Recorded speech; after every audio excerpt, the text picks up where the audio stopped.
parking downhill with a curb, turn your wheels toward the curb or the side of the road.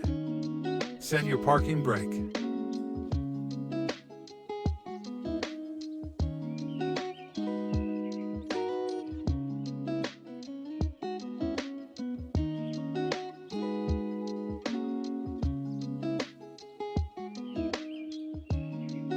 When you park facing uphill, turn your wheels away from the curb and let your vehicle roll back and gently touch the curb.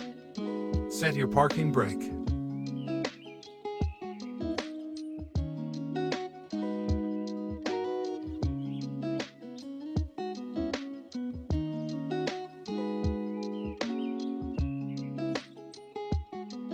When parking uphill or downhill without a curb, always turn your wheels to the right so that if the brakes fail, the vehicle will roll away from the center of the road.